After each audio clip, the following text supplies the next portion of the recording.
Hi everyone, Marine Rescue Hawkesbury tips and tricks.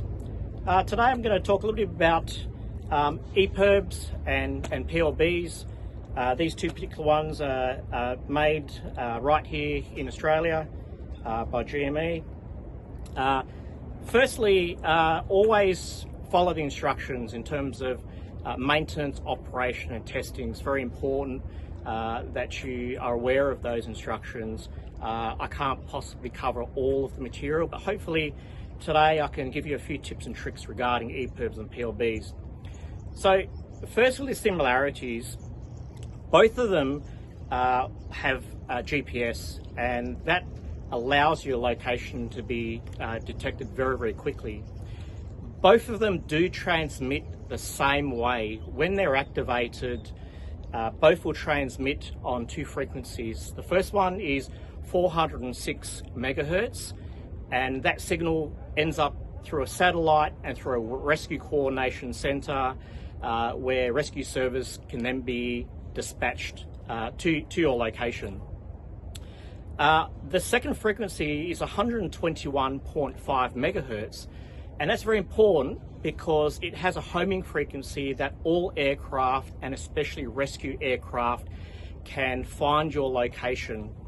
And it's a homing signal, which means that that signal is available continuously. So in the dark, if you're on a river like on the Hawkesbury here, where you could be drifting very quickly, that your location is constantly being pinged to rescue aircraft.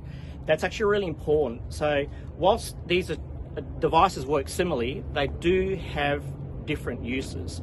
So typically EPIRD is used or assigned to a vessel, and its form factor is quite different from a PLB, which is a personal locator beacon. The EPIRD has a form factor, it's larger. Typically it requires transmission for a minimum of 48 hours, whereas a PLB is only 24 hours. They also have strobes to help in location in poor lighting.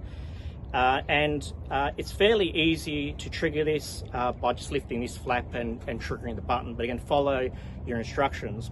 The form factor is different with EPIRD, and you'll notice that they've typically got a bulbous upper portion, and that's because these are designed to operate while floating in the water, which is why it's got a lanyard.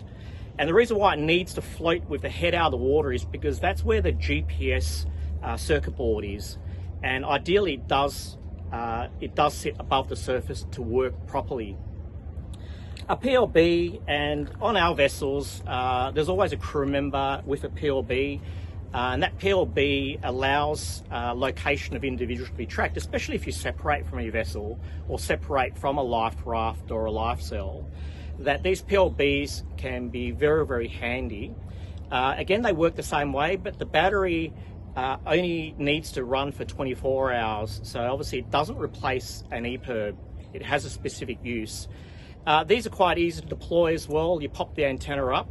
Now the GMEs, whilst it can be slightly larger than some of the models out there, these are designed to float.